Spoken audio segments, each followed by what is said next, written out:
Welcome to the Conoy Church podcast. We're glad that you're interested in connecting through this teaching time. If you'd like to connect further, feel free to reach out to us through our website, conoychurch.org. For now, enjoy this teaching from Conoy Church, where our mission is to lead people into a growing relationship with Jesus Christ.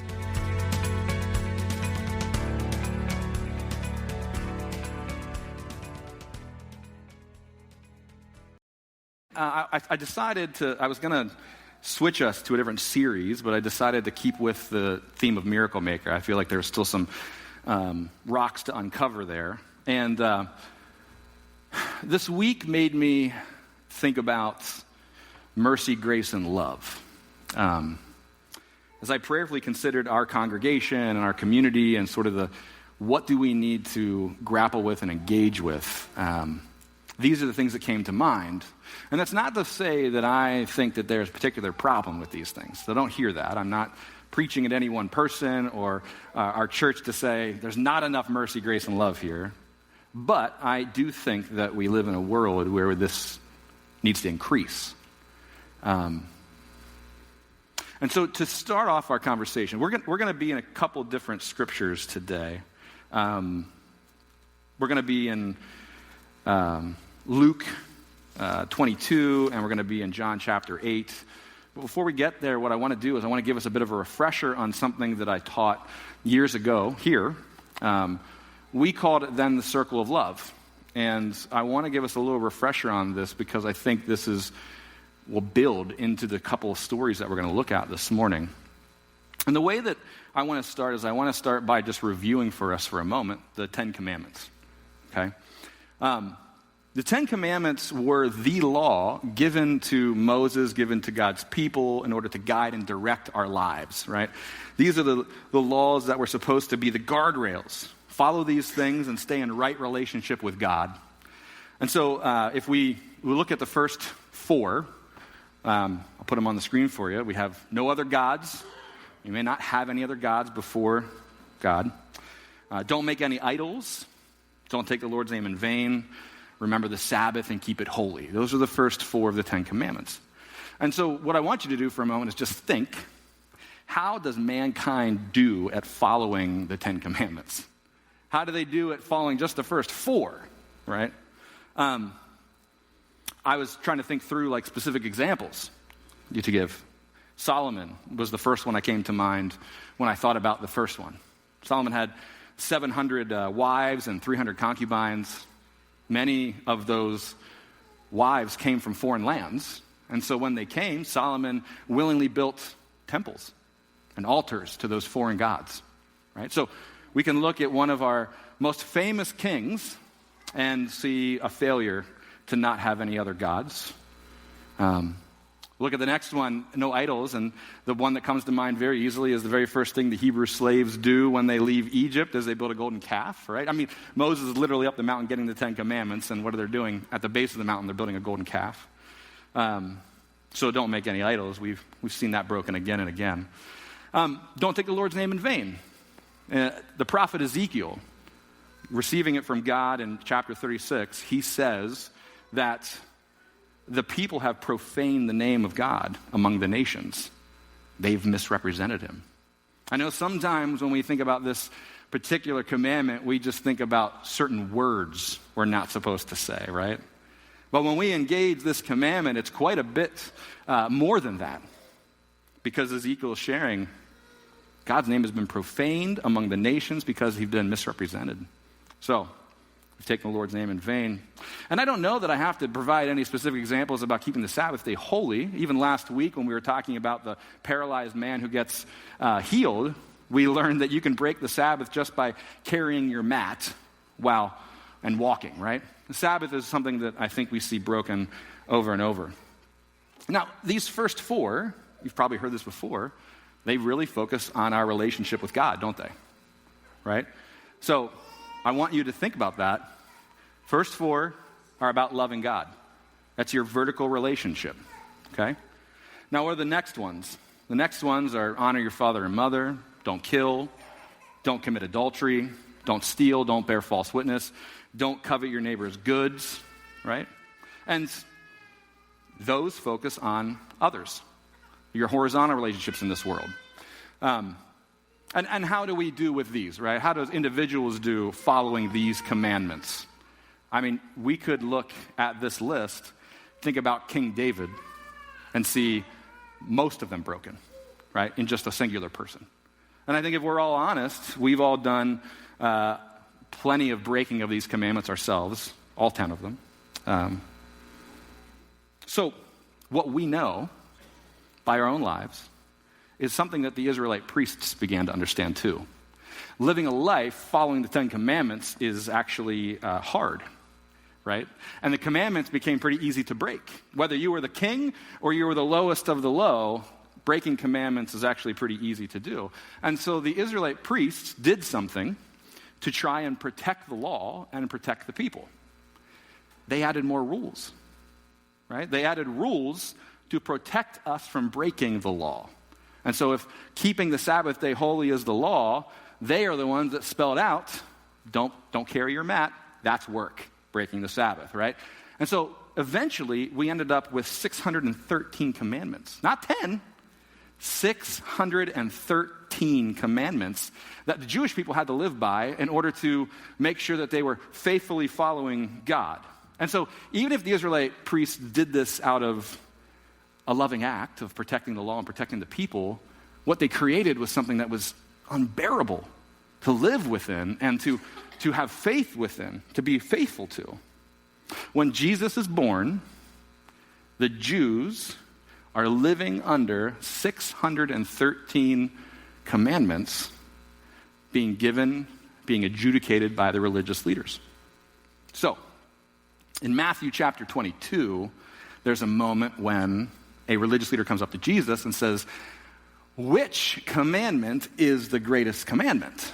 And he means it as a trap. Because if you have 613 commandments, how can you pick just one, right? It's the whole point of this is to try and trap Jesus.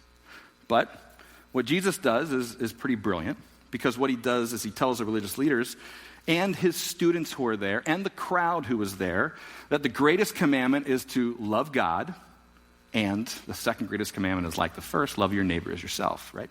And so what does he do is he sums up brilliantly. He cuts through 602 laws, and he sums up the 10 commandments with love God and love others.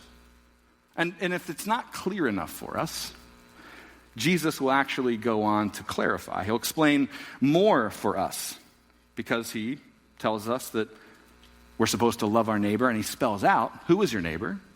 Well, it's the people that aren't like you. It's the people that you don't think it is. Your neighbor is everybody, he spells out. And he uses one of the Jews' worst enemies, the Samaritans, to try and describe that, right? So love your neighbors is a wide rule that Jesus goes ahead and explains for us. He then tells us also to love our enemies. That's tough. He tells us that we're to love even to the point of laying down our lives. No greater love is this, that you lay down your life for your brother, right? He tells us that we are to love one another like Jesus loved us.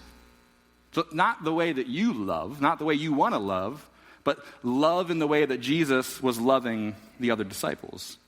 He tells us that love came from God, and that love that came from God is what enables us to love others. And then maybe the most important thing he tells us about love is that God loved the whole world so much, every person in it, every being in the world so much that he gave his only son, not to condemn the world, but to save the world through him. And if anybody believes in that son, Jesus, then they have eternal life. So, Jesus continues to spell out love. Right? So when I think about love, I think about it as a circle. And I think that circle is made up of love God and love others. And if you go all the way back to the time of Moses, that is really what they were given. Love God and love others. But we found ways to sort of break the circle, to get ourselves outside of the circle. We said, our neighbor is only our literal neighbor. Our neighbor is only the people who look like us. And so we kind of poked holes in the circle to let us not love certain people or certain types of people. And when Jesus comes on the scene, he closes those up. He makes it very clear that a life lived following him, is a life about loving God and loving others. In fact, he says these words. He says, if you love me, keep my commands. Right? Jesus says that. If you love me, keep my commands. And so when he instructs us about how to live in this world and focuses so much on love, we also need to take that to heart as well. And I've told you guys many times as we've had these conversations about love that love is hard. And I know sometimes we can think this is not a hard thing. We can think that this is an easygoing thing. We can think all sorts of things we want about love. But if you really want to love, if you really want to love God and love others, this is hard. We live in a broken world, and because we live in a broken world, we often misunderstand what love is. So often it doesn't even feel like it's enough to say that love is the answer. Now, because of that, I think, in Galatians chapter 5, Paul is talking about what it means to live a life free in the Spirit. Okay? And he is describing this, and he warns us. And I think the kids' devotional that we read here before the community prayer time is perfect for this. Because Paul warns us about certain things. Okay? And I'm going to put these on the screen now. The certain things he warns us about are living life outside of the circle. In Galatians chapter 5, he creates a list of these sins of the flesh. And he says, don't fall prey to these things. Idolatry, hatred, jealousy, selfish ambition, rage, envy, and sexual sin. Right? He warns us against those temptations. And I have to think that those temptations from 2,000 years ago are the same temptations that we deal with today. Okay? That hasn't changed for each of us. For us as a community either. Is the law of love true? Love God and love others. If you're struggling with idolatry, is the answer love? Yeah, it is. If you're struggling with sexual temptation, is the answer love? Yeah, the answer is absolutely love. But here's the thing. Because we live in a fallen world, we often misunderstand what love is. And so it can be very easy for us to say, love is the answer, and our misunderstanding, our broken understanding of love can actually be the thing that guides us right into the temptation we're trying to avoid. Paul notes that one of the sins we have to avoid is sexual immorality or sexual sin. And to tell somebody that love is the answer to that could easily make them go, oh, you know what? I'm in love, so it's okay for me to do whatever the thing is, right? But that's not Jesus's and God's understanding of love. It's just a broken understanding of it. But you see how saying love is the answer can sometimes guide us in a direction that may not be the right one. Well, we have these tools that we've also been given. Paul gives us other tools. And these things go inside the circle for me. He says, you've been given the fruit of the Spirit. And these fruit of the Spirit will help you live according to the commandments. So instead of simply saying that love is the answer, consider that you've been given joy, peace, patience, kindness, goodness, faithfulness, gentleness, self-control. And these tools can sometimes actually be the answer that you need to avoiding these things. So if the person who's being tempted by sexual sin, self-control is a fruit of the Spirit. Right? Self-control is a tool that we have been given. And is self-control rooted in love? Yeah, self-control is rooted in love for God and love for others. And so it's a tool that we use to live in a way that honors and glorifies God. Right? Take anger and rage, right? We can go on here and see that rage is on our outside the circle list. Well, we can also be really, if we tell somebody love's the answer, it's easy for us to go, okay, you know what? I'm protecting someone I care about. I'm doing this because I love them, and so I let my anger control me. Well, that's not a correct understanding of love, right? That's not Jesus' and God's understanding of love. Because Jesus told us we're supposed to love our neighbor, love our enemies, love one another. So that's not lining up with the love that we've been given from the Father. And so we have these tools, things like gentleness, kindness, goodness, patience, that directly work against things like anger and rage and keep us in the guardrails, living a life that's honoring and glorifying to God. Okay? So the law of love is love God and love others. But if that's ever not clear enough, and in living in love, you end up finding yourself heading towards one of these outside the circle things, then perhaps we need to use one of these tools that's rooted in love we've been given. Perhaps the thing you need today is patience rooted in love. It's gentleness rooted in love, right? So, that's the circle of love. That's my quick refresher for you. Now, I want you to go to John chapter 8. If you want to go, I'm going to have it on the screen too. So if you aren't going to go there, that's okay. Because I want to tell us a story, and I want us to get to thinking through how does this actually apply? How can we look at Jesus' life and see that Jesus lived this way?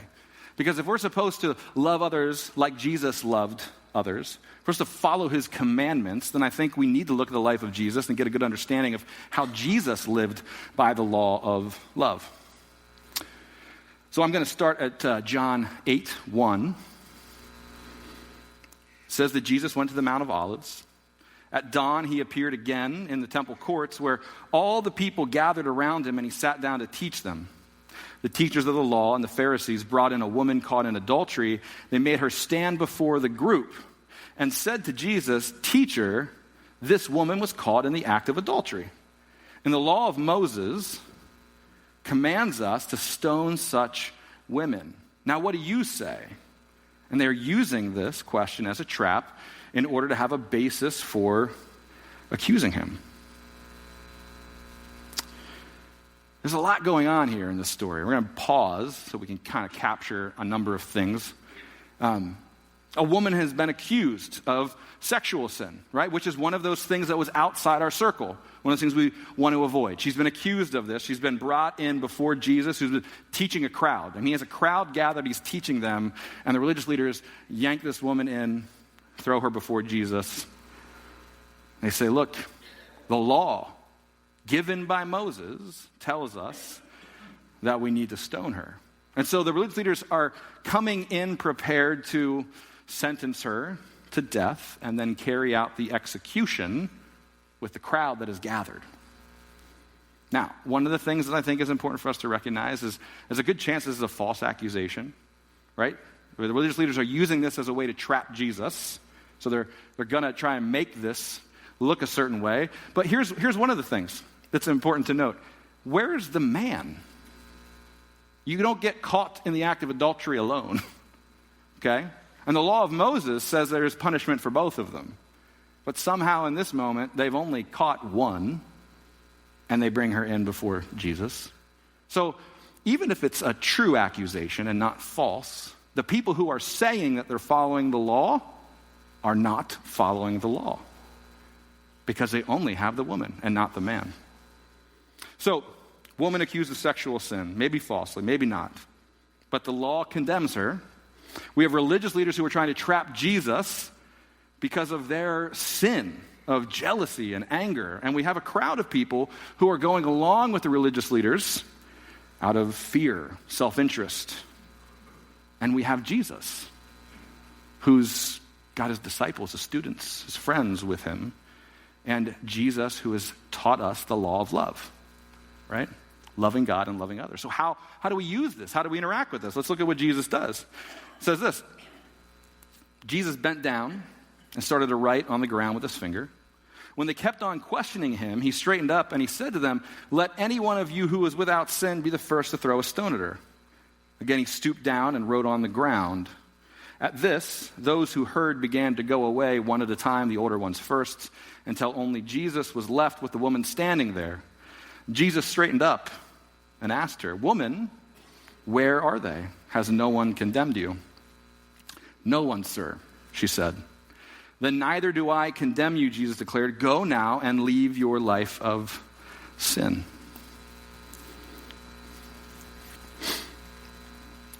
Jesus responds to everybody in this particular story and situation with one of the tools that we've talked about. Every single one of them is rooted in love, and I could easily just say, Jesus responds in love to everybody that's there, but we could get all mixed up and twisted on that, right? And so how does Jesus respond?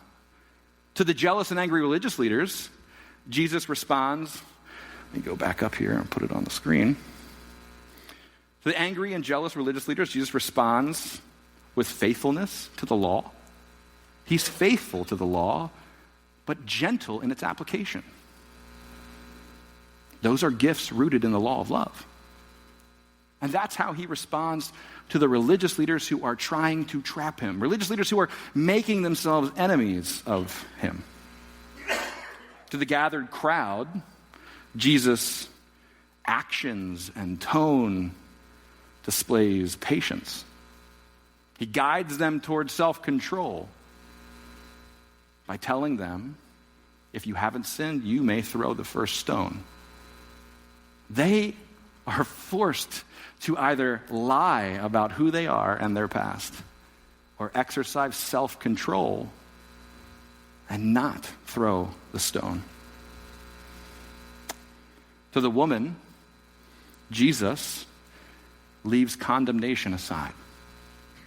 Where are your accusers? They're gone. Has no one accused you? No one. Well, then neither do I condemn you.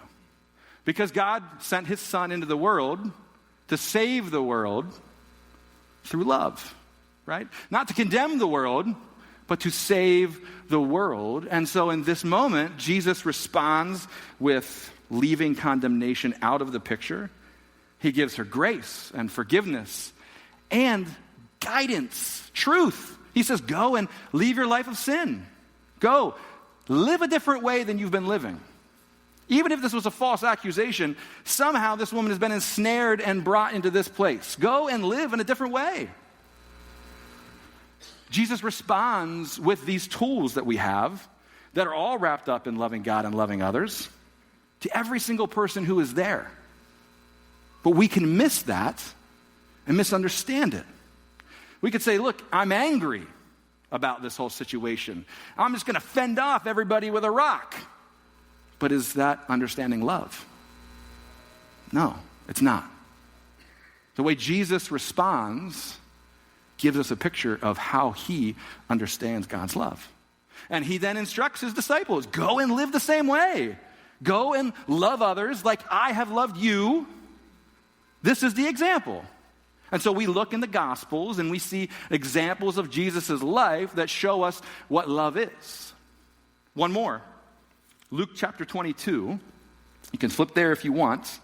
What I want to say, though, before I get into this last story for us this morning, is something that I think is really essential for us to leave here with today. Forget everything else I've said, but please hear this. Jesus' life is not just love declared. It's love applied. And we are to go and do likewise. It is not enough to simply declare your love for God, for others. It's not enough for you to say all the right things. We must live it out. Not just love declared, but love applied. Luke chapter 22, we get into the last final days, final moments of Jesus' life. This is the story I'm going to focus on, is where Jesus prays in the Garden of Gethsemane. But prior to that, we have the Last Supper. Many of us are familiar with that story. Jesus takes disciples to the upper room of a building, and before he gets the supper started, Jesus bends down and he washes their feet. He takes his robe and he washes the feet of all of his disciples. The dirty, yucky feet. How dirty are your car tires from driving all around? That's how dirty your feet would be in these days, because your feet were your tires. Yuck. But the Savior of the world, the Messiah, the King of the universe, gets down and washes the feet of his disciples. And then he takes them to the table, and they break bread and wine, and he tells them, this is my body broken for you, and this is my blood spilled for you. He brings them into the first communion. It's just something that we do in remembrance of him. But what I want you to note here is that Jesus does this for all the disciples. It's clear in Scripture that Jesus knew that Judas' heart was going to betray him, that Judas had a plan to betray him, and yet Judas had his feet washed. And yet Judas had communion. Judas, by his actions, declared himself an enemy of Jesus. And yet in this moment, in these final moments, we have this incredible picture where Jesus shows us what it means to love even our enemies through service. After the supper, Jesus takes his disciples, not Judas, Judas is gone, to the garden to pray. And he urges them to stay awake and pray with him. He shows patience and self-control when they fall asleep. But it's in this place that Judas arrives with religious leaders and temple guards and servants. And I'm going to pick it up in verse 46. Jesus says to his disciples, "Why are you sleeping?" he asked them. "Get up and pray so you will not fall into temptation." While he was still speaking, a crowd came up. And the man who was called Judas, one of the 12, was leading them. He approached Jesus to kiss him. But Jesus asked him, "Judas, are you betraying the Son of Man with a kiss?" When Jesus' followers saw what was going to happen, they said, "Lord, should we strike with our swords?" And one of them struck the servant of the high priest, cutting off his right ear. But Jesus answered, "No more of this." And he touched the man's ear and healed him. In this moment of the story, Jesus' betrayer, Judas, he's not even the focus of the story. Jesus' disciples are probably a little confused to see Judas coming with this crowd following him. But he shows up. Religious leaders, servants, temple guards in tow, and the disciples jump to their feet. "Jesus, should we attack?" And one of them, we know Peter, doesn't wait for an answer, and he strikes out at the head of one of the servants coming up, and he cuts off his ear. Peter, one of Jesus' closest disciples, Peter, who's been with him through everything. Peter, who's even invited into some of the closest places, right? Like the Transfiguration. Of the 12 disciples, only 3 were there. Peter's one of them. Peter, who walked on water. We talked about it a couple weeks ago. Peter, who had the faith to do that. Peter, who had the faith to say, when Jesus said, "Who do you say I am?" He said, "You're the Messiah." Peter, despite all that he knows and all that he's seen, despite knowing the law of love, being told who their neighbors are, being told to love their enemies, being told that if you love Jesus, you follow his commandments, Peter strikes. And for Peter, he might think he's acting in love, right? He thinks he's protecting the Messiah, his rabbi, Jesus. He has the right to strike out with his sword because he loves Jesus. But this isn't love. Because true love is keeping the commandments of Jesus. Sit with it for a moment. Because we live in a world that tells us that true love is picking up that sword. It is striking at that temple guard. It's protecting our Savior at all costs. And we strike in many ways, do we not? Not with a sword today, hopefully. We strike with our words. We strike with our keyboards. We strike at our own family sometimes. It's not love. So Jesus has to teach another lesson, even in these final moments, of what it means to love, of what it means to even love your enemies. How deep our love must go. If you love me, follow my commands. Love one another as I have loved you. How deep is that love? It seems like the disciples aren't quite sure. And so Jesus' final lesson to them is to teach them how deep that love is. So Jesus condemns that violent act. No more of this. And he puts his hand to the wounded man's head.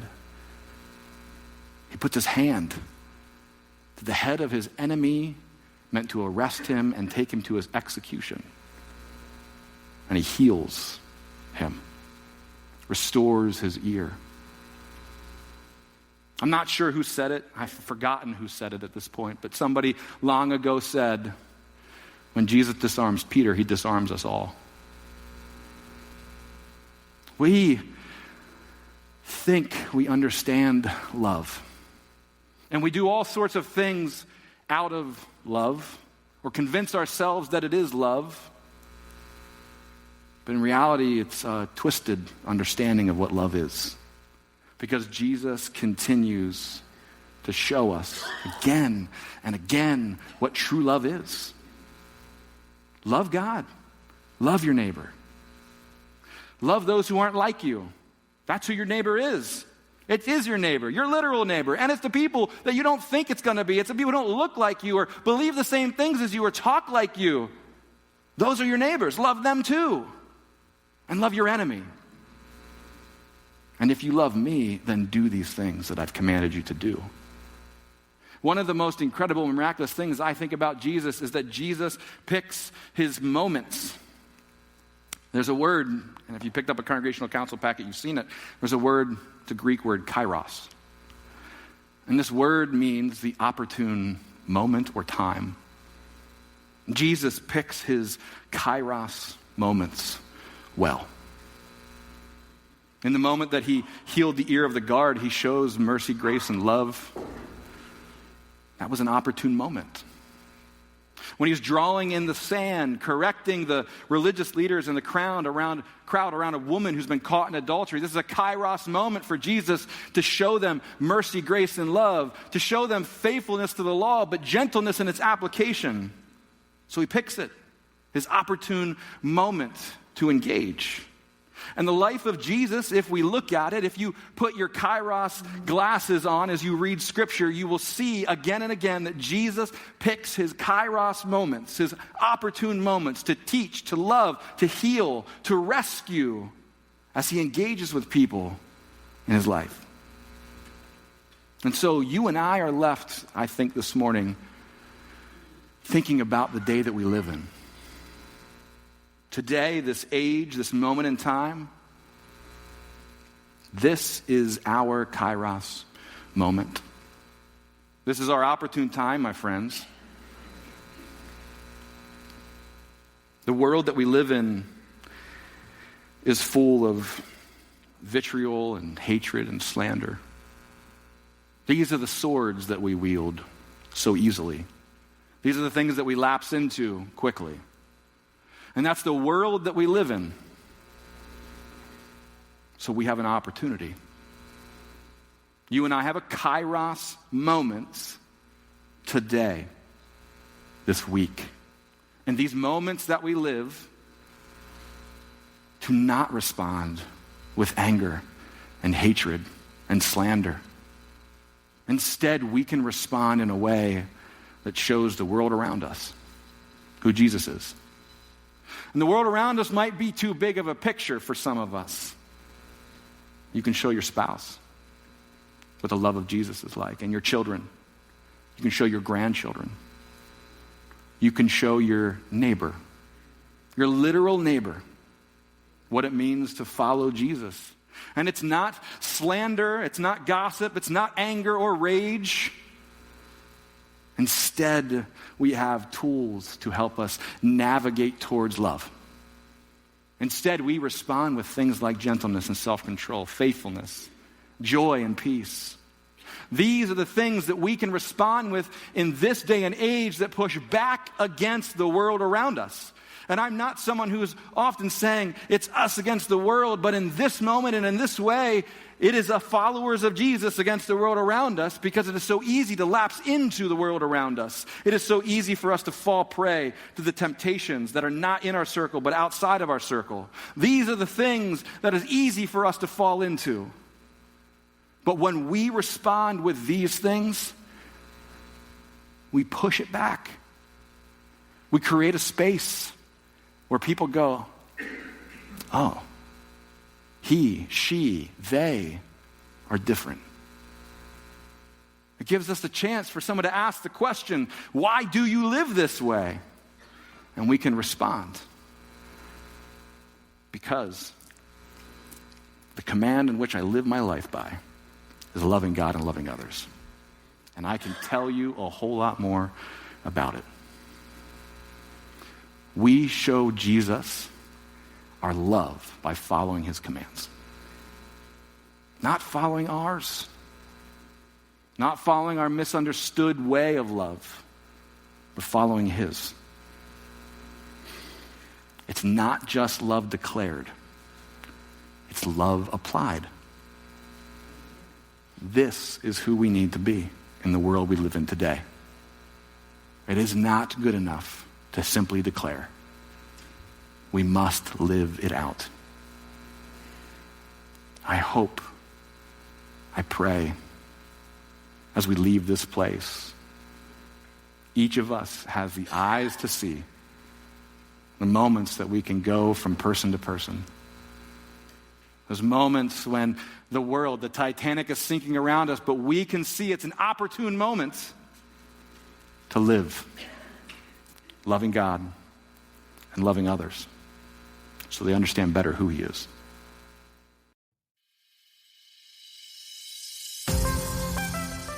Hi, this is Pastor Nick. Thanks for listening. I hope something that you heard today was very helpful. If you want to connect with us further, feel free to check us out on Facebook, Instagram, or our website, ConoyChurch.org. Sure, I'm glad we're in this together.